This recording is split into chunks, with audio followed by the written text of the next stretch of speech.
tengah hiruk-pikuk diplomasi dan perundingan tingkat tinggi antara Washington dan Kiev, Moskow melancarkan salah satu serangan udara terbesar yang pernah tercatat.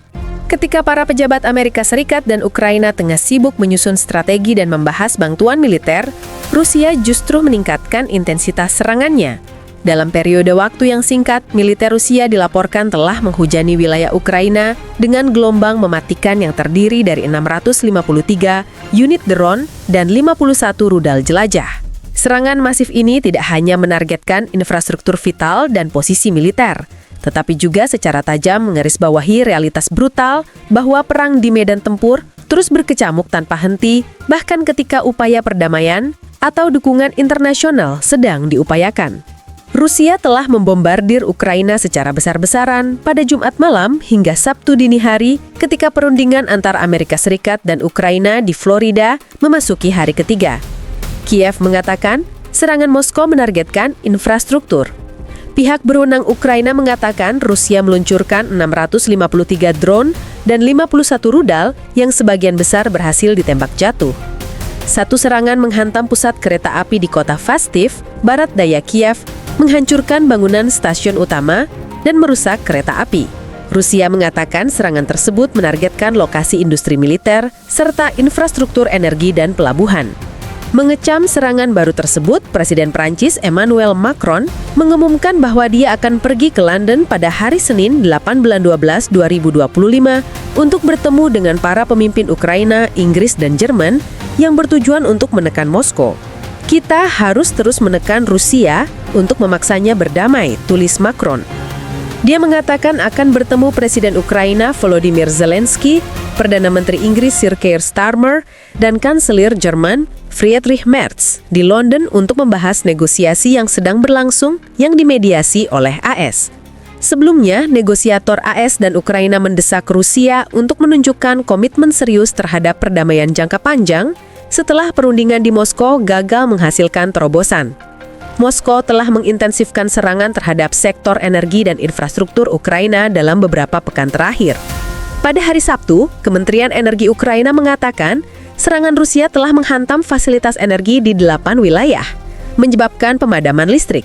Zelensky mengatakan serangan terhadap pusat kereta api tersebut tidak berarti dari sudut pandang militer dan Rusia pasti tidak menyadari ini. Sementara itu, Badan Pengawas Nuklir PBB mengatakan pembangkit listrik tenaga nuklir Zaporizhia yang dikendalikan Rusia telah kehilangan semua daya eksternal untuk sementara waktu semalam yang ke-11 kalinya terjadi sejak invasi besar-besaran Rusia ke negara tetangganya. Meskipun saat ini tidak menghasilkan listrik, reaktor tersebut membutuhkan daya untuk menjaga bahan nuklir tetap dingin dan menghindari pelelehan. Di Florida, sebuah pernyataan yang diunggah oleh utusan khusus AS, Steve Witkoff, mengatakan bahwa pembicaraan 2 hari dengan Rustem Umerov, Sekretaris Dewan Keamanan Nasional Ukraina, telah berlangsung konstruktif. Witkoff dan Umerov menyepakati kerangka kerja pengaturan keamanan yang memungkinkan tercapainya kesepakatan semacam itu, dan membahas kemampuan pencegahan yang diperlukan untuk mempertahankan perdamaian abadi.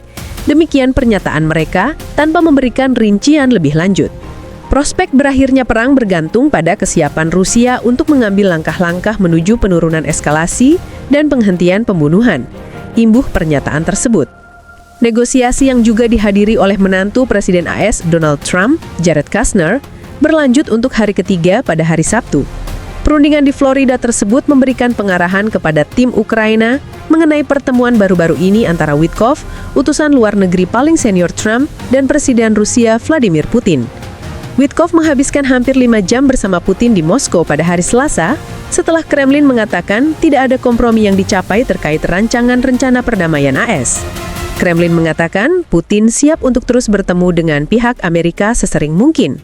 Tetapi Ukraina dan sekutunya di Eropa telah mempertanyakan komitmen leader Rusia tersebut untuk mengakhiri perang.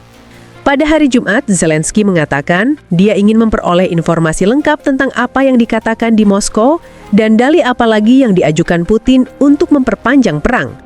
Kiev mendorong revisi rencana perdamaian AS awal yang secara luas dianggap menguntungkan Moskow ketika versi awalnya bocor ke media.